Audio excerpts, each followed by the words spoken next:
تمہاری آزمائش کی جائے گی۔ فلڈس ہے یا ارتھکویک، یہ سب یہی لوگ ہیں جو ہدایت یافتہ سے، پیاس سے، تمہارے مال سے، تمہارے السلام علیکم ناظرین، امید ہے کہ آپ سب خیریت سے ہوں گے۔ آج ہم بات کریں گے دلی فلڈس کے بارے میں، اور جو جگہ جگہ انڈیا میں فلڈس آ رہے ہیں ان کے بارے میں، کہ یہ کیوں آتے ہیں اور ہمیں اس سے بچنے کے لیے کیا کرنا چاہیے، اور ہم اس کے اوپر ایک نظر ڈالیں گے۔ اب ہم بات کرتے ہیں دلی فلڈس کے بارے میں، دیکھتے ہیں کہ اس سے کیا کیا تباہی ہوئی ہے۔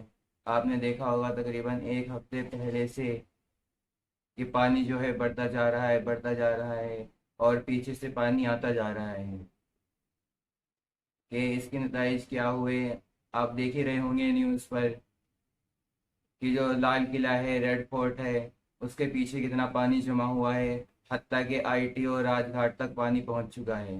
اور ہم دیکھ رہے ہیں کہ ہمارے گھروں کے آس پاس بھی پانی جمع ہو چکا ہے۔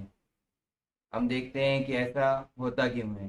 اس کے بابت جو ہے اللہ نے قرآن شریف میں فرمایا ہے، اللہ فرماتا ہے ان فی ذالک لآیۃ وان کنا لمبتلین، یعنی یقیناً اس میں بڑی بڑی نشانیاں ہیں اور ہم بے شک آزمائش کرنے والے ہیں۔ اللہ بتا رہا ہے کہ اس قرآن میں بڑی بڑی نشانیاں ہیں، اور اس دنیا میں بڑی بڑی نشانیاں ہیں، اور ہم جو ہے انسان کی آزمائش کرنے والے ہیں۔ یعنی کہ انسان کو اللہ آزماتا ہے طریقے سے اور ہر طریقے سے۔ اس کے باوجود بھی اللہ نے فرمایا کہ وَلَنَبْلُوَنَّكُمْ بِشَيْءٍ، کہ اور ہم کسی نہ کسی طریقے سے تمہاری آزمائش کرتے ہیں۔ اور کس طریقوں سے؟ اس کی بابت آگے فرمایا کہ من الخوفی، دشمن کے خوف سے، دشمن کے ڈر سے۔ آگے فرمایا والجوع ونقسم، اور بھوک سے اور پیاس سے۔ پھر آگے فرمایا من الاموال والانفس، اور تمہارے مال سے اور تمہاری جان سے۔ پھر اور آگے فرمایا کہ والثمرات، اور پھلوں کی کمی سے۔ یہ ساری چیزیں ہیں جو اللہ نے فرمائی کہ دشمن کے ڈر سے، بھوک سے، پیاس سے، تمہارے مال سے، تمہاری جان سے، اور تمہاری پھلوں کی کمی سے، یعنی جو کھانے کی چیزیں ہیں اس میں کمی کر کے اللہ انسان کی آزمائش کرتا ہے۔ تو یہ آزمائش کے لیے ہے۔ اس کے بعد آگے فرمایا کہ وبشر الصابرین، کہ صبر کرنے والوں کو، جو صبر کرتے ہیں انہیں خوشخبری سنا دیجیے۔ اور آگے فرمایا الذین اذا اصابتهم مصیبہ، انہیں خوشخبری سنا دیجیے کہ جب ان کو مصیبت پہنچتی ہے تو وہ کیا کہتے ہیں؟ قالو، تو وہ کہتے ہیں انا للہ و انا الیہ راجعون، کہتے ہیں ہم تو خود اللہ تعالیٰ کی ملکیت ہیں اور ہم نے اسی کی طرف لوٹ کر کے جانا ہے، ہمارا لوٹنا جو ہے اسی کی طرف ہے۔ اور آگے اللہ نے فرمایا اولئک علیہم صلوات من ربہم ورحمہ، یعنی کہ آپ ان سے کہہ دیجئے کہ ان پر اللہ کی جو ہے رحم ہے، ان کی نوازشیں ہیں، رحمتیں ہیں۔ پھر اس کے آگے اللہ نے فرمایا وَأُولَئِكَ هُمُ الْمُهْتَدُونَ، اور یہی لوگ ہیں جو ہدایت پانے والے ہیں، یہی لوگ ہیں جو ہدایت یافتہ ہیں۔ اب اس سے ہمیں کیا پتہ چلتا ہے کہ جو دنیا میں ایسی چیزیں ہوتی ہیں، جتنی بھی چیزیں ہیں، فلڈس ہے یا ارتھکویک، یہ سب آتے رہتے ہیں، یہ انسان کی آزمائش کے لیے ہے۔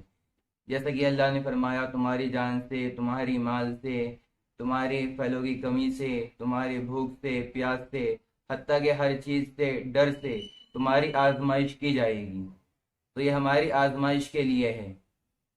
اور جنہیں آزمائش پہنچے، جیسے کہ آج ہم دیکھ رہے ہیں بہت سارے شخص جو ہے مشقت میں ہیں، بہت سارے مشقت کا شکار ہیں، انہیں تکلیفیں ہو رہی ہیں، جگہ جگہ پانی بھرا ہوا ہے لوگوں کے گھر میں، طرح طرح کی تکلیف سے انسان جو ہے دو چار ہیں۔ تو ان کو مصیبت پہنچے اور وہ کیا کہتے ہیں کہ انا للہ و انا الیہ راجعون۔ فرمایا کہ ایسے لوگوں کے لیے خوشخبری ہے، ایسے لوگوں کو خوشخبری سنا دیجیے جو صبر کرنے والے ہیں تکلیفوں پر۔ اور آگے فرمایا کہ ایسے لوگوں پر اللہ کی رحمت، اللہ کی نوازشیں ہوں۔ یہ انسان صبر کرے، جیسے کہ ایوب علیہ السلام نے صبر کیا، تو پھر اس کے بعد اللہ کی کیسی رحمت ہوئی ایوب علیہ السلام کے اوپر۔ کہ ایسے ہی فرمایا کہ جو شخص صبر کرے اسے خوشخبری سنا دیجیے. کس چیز کی خوشخبری؟ کہ اس کے اوپر اللہ کی رحمت، اللہ کی نوازش ہے کہ جب انسان صبر کرتا ہے پھر صبر کرنے کے بعد جو اس کا بدلہ ملے گا وہ اللہ کی طرف سے بڑا ہی بہترین بدلہ ہوتا ہے. اور فرمایا آگے کہ جو شخص صبر کرتے ہیں وہی لوگ ہدایت یافتہ ہیں، وہی لوگ ہدایت پانے والے ہیں اللہ کی طرف سے جو صبر کرتے ہیں. اور ایسے ہی لوگوں کے لیے خوشخبری سنائی گئی ہے قرآن میں. تو یہ اسی وجہ سے یہ سب ہم دیکھتے ہیں کہ سب آبدائے اور جتنی بھی چیزیں ہیں یہ آتی رہتی ہیں محض انسان کی آزمائش کے لیے، کہ انسان اب بھی سدھر جائے، کہ اب بھی دیکھ لے انسان موت کے ڈر سے اور کسی ڈر سے اور کسی چیز کے لیے اللہ کی طرف رجوع کرتا ہے. تو اللہ بار بار انسان کو موقع دیتا ہے اس کے اوپر آزمائش ڈال ڈال کر کہ اب سدھر جائے، اب سدھر جائے، اب سدھر جائے. اسی لیے فرمایا گیا کہ ایسے ہی لوگ ہیں جو ہدایت پانے والے ہیں، ہدایت یافتہ لوگ ہیں. تو یہ تو تھا کہ کیسے فلڈز آتے ہیں اور کیوں آتے ہیں. اب ہم دیکھتے ہیں کہ ہمیں اس سے بچنے کے لیے اور جو مشقت کا شکار ہیں، اس سے دو چار ہیں، ان کے لیے کیا کرنا چاہیے. اس سے بچنے کے لیے ہمیں زیادہ سے زیادہ رات کے آخری حصے میں نماز کا اہتمام کرنا چاہیے اور اللہ کے سامنے اکیلے کھڑے ہو کر کے اکیلے اللہ کے سامنے دعا مانگنی چاہیے.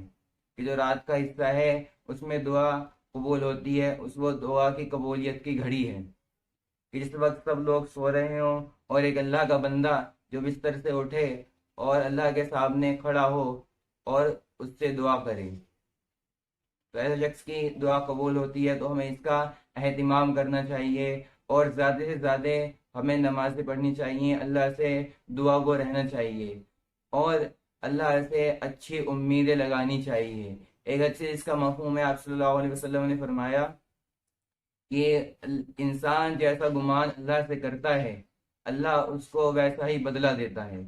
یعنی انسان جیسا گمان اللہ کے ساتھ رکھے گا ویسا ہی اس کو بدلہ دیا جائے گا. تو دعا گو رہنا چاہیے اور اللہ سے اچھے بدلے کی امید لگانی چاہیے. اب جو اس آپدہ سے جو شخص دو چار ہیں جہاں پہ پانی بھرا ہوا ہے تو ان کے لیے جتنی ہو سکے ڈونیٹ کرنا چاہیے، جتنی ہو سکے ان کی مدد کرنی چاہیے. کہ ہمارے بھائی ہیں خواہ مسلم ہو یا غیر مسلم ہو، ہر کسی کی مدد کرنی چاہیے جیسا کہ آپ صلی اللہ علیہ وسلم نے فرمایا کہ ہر شخص کی مدد کرنی چاہیے خواہ تو مسلم ہو یا غیر مسلم ہو. ہمیں ان کی زیادہ سے زیادہ مدد کرنی چاہیے اور زیادہ سے زیادہ ان کی دیکھ بھال کرنی چاہیے. جتنا ہو سکے، جتنا ہمارے بس میں ہو اتنا ہمیں ان کے لیے کرنا چاہیے، ڈونیشن کرنا چاہیے. اور جو بھی وہ جس چیز سے وہ دو چار ہیں انہیں کھانے کی پریشانی ہے، ہمیں ہو سکے تو ان کے لیے کھانا مہیا کرانا چاہیے. جتنا ہو سکے ہمیں ان کے ساتھ بھائی چارہ کرنا چاہیے اور ان کی مدد کرنی چاہیے. تو یہ تو تھا، ہم نے بات کری دلی کے فلڈز کے بارے میں اور ہر جگہ جو بھی ایسا چیز ہو رہا ہے اس کے بارے میں. تو ملتے ہیں آپ سے ایسی ہی دوسری ویڈیو کے ساتھ.